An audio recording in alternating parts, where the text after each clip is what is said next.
Assalamualaikum warahmatullahi wabarakatuh. Selamat pagi buat kita semuanya. Apa kabar Ananda?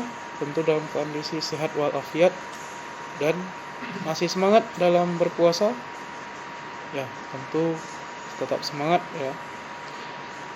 Selain itu, jangan lupa juga jaga kesehatan, tetap cuci tangan setelah beraktivitas dari luar, dan jangan lupa memakai masker ketika dalam aktivitas di luar ya. Oke, pada hari ini kita akan membahas materi kita yang baru, yaitu kebijakan-kebijakan pada masa pemerintah kolonial. Oke, pada materi sebelumnya adalah perlawanan bangsa Indonesia. Ingat, ada 4 negara yang menjajah Indonesia, salah satunya Portugis yang di bawah pimpinan Alfonso de Albuquerque, yang kedua adalah Spanyol, yang ketiga Belanda dan Inggris. Keempat negara ini yang menguasai Indonesia memiliki perannya masing-masing, dan merekalah yang memberi warna bagi bangsa Indonesia. Ya, warna sejarah yang tidak bisa kita lupakan, yaitu imperialisme dan kolonialisme. Oke. Pada hari ini kita akan membahas salah satunya adalah kebijakan-kebijakan pada masa pemerintah kolonial. Kebijakan yang pertama kita akan bahas adalah kebijakan pada masa pemerintah Portugis. Ingat, Portugis sampai ke Indonesia pada tahun 1510 yang dipimpin oleh Alfonso de Albuquerque. Di mana 1510 dia telah menguasai Malaka. Pada 1511 Malaka jatuh ke tangan Portugis. Alfonso de Albuquerque ditugasi oleh Vasco da Gama yang ada di Goa, India, dengan tujuan mencari sumber rempah-rempah. Sampai di Malaka 1511 dia menguasai, dan dia pun tidak puas, menyuruh bawahannya, yaitu bernama Francisco Serrao, menuju Maluku. Di sanalah dia bertemu dengan orang Portugis lainnya untuk mencari sumber rempah-rempah. Di satu sisi juga dia bertemu dengan rivalnya, yaitu Spanyol. Ya. Pada masa Portugis, kebijakannya sangat banyak dalam waktu yang singkat. Kebijakannya ada kebijakan politik, budaya, ekonomi, dan sosial. Walaupun waktunya sangat singkat di Indonesia, Portugis memberikan makna penting bagi perjalanan sejarah bangsa ini. Pada bidang politik, Portugis mempunyai yang pertama, kita lihat pada halaman 176, Portugis memperluas pengaruhnya sampai ke Maluku, di mana dia mempengaruhi penguasa-penguasa lokal yang ada di Maluku. Dengan cara apa? Ya, tentu memberi bantuan, baik militer maupun uang. Selain itu juga, dia juga ikut campur dalam pengangkatan raja-raja yang ada di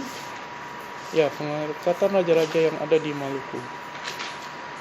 Dan dia juga memberikan bantuan kepada Ternate, agar apa? Agar bisa mendirikan benteng pertahanan yang tujuannya tidak lain tidak bukan untuk menguasai Indonesia.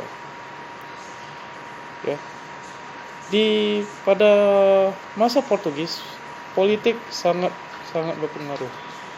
Ya, di mana Portugis mempunyai penugasan dari rajanya yang ada di Portugis sana, di Eropa, untuk mencari daerah-daerah baru.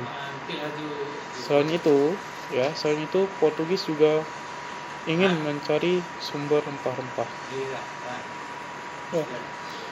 Portugis mendirikan benteng pertahanan supaya bisa mengawasi pedagang-pedagang dari seluruh dunia. Ada yang dari Cina, India, Arab, dan pedagang lokal yang ada di Indonesia.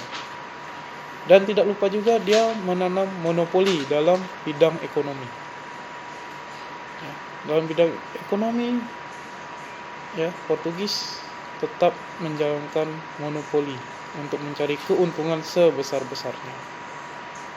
Dalam bidang budaya kita bisa melihat ya, di mana banyaknya budaya-budaya Maluku itu diserap dari bangsa-bangsa Eropa, salah satunya Portugis.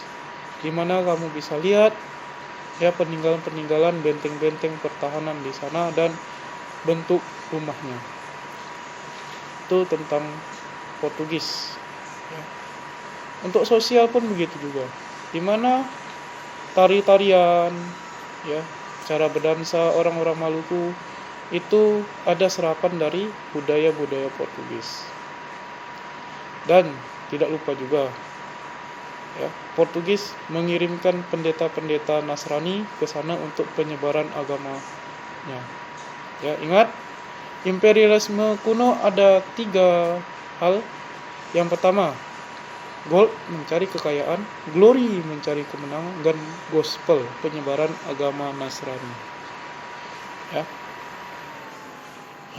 Kita lanjut pada penyebaran agama.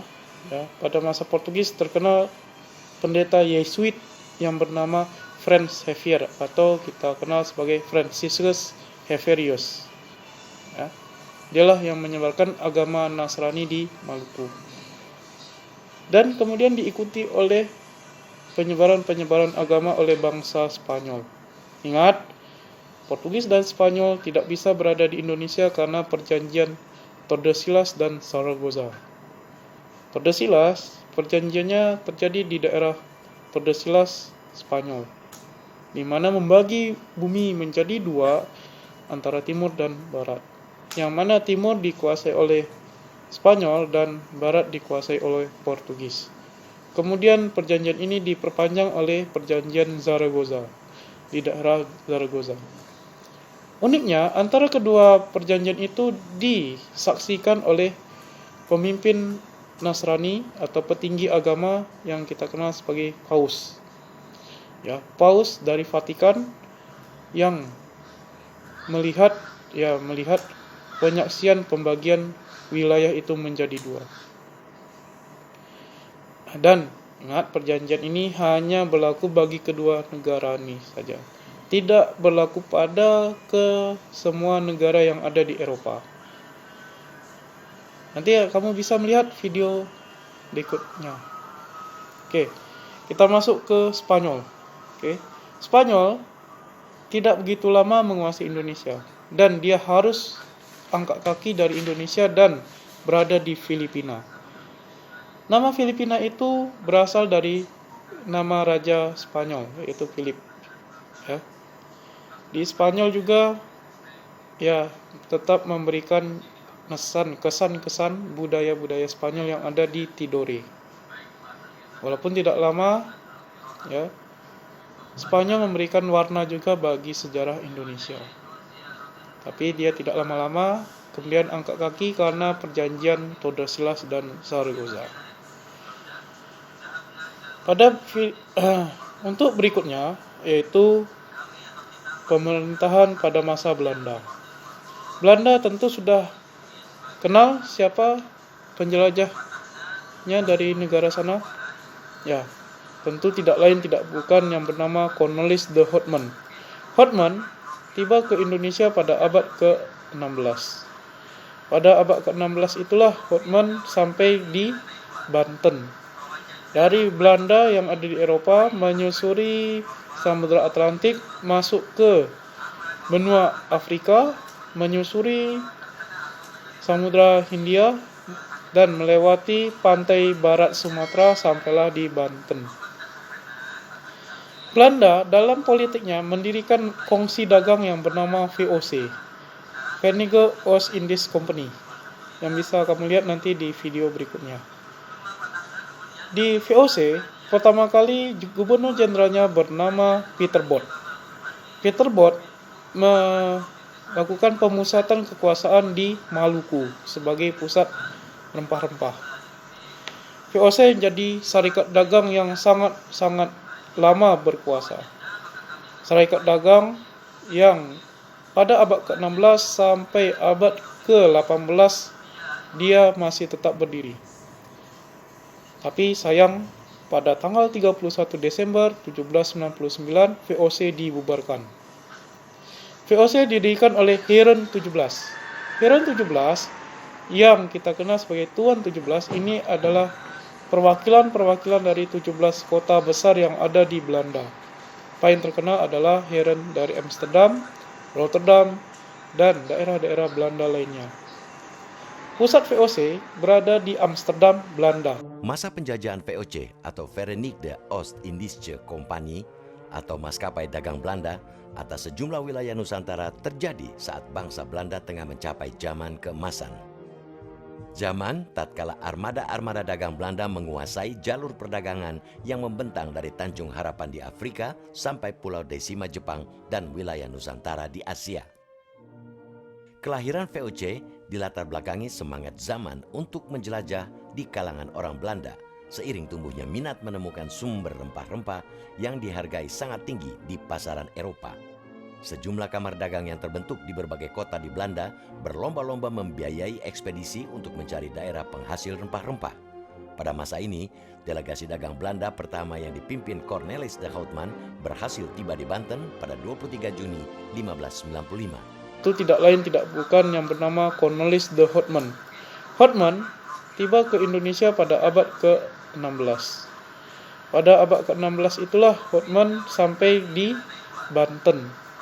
Dari Belanda yang ada di Eropa menyusuri Samudra Atlantik masuk ke benua Afrika, menyusuri Samudra Hindia dan melewati pantai barat Sumatera sampailah di Banten.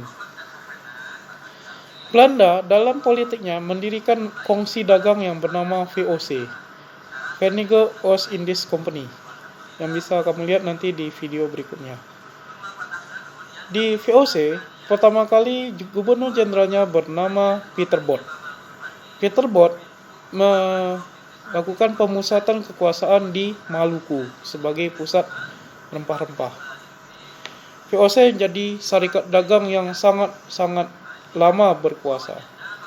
Syarikat dagang yang pada abad ke-16 sampai abad ke-18 dia masih tetap berdiri.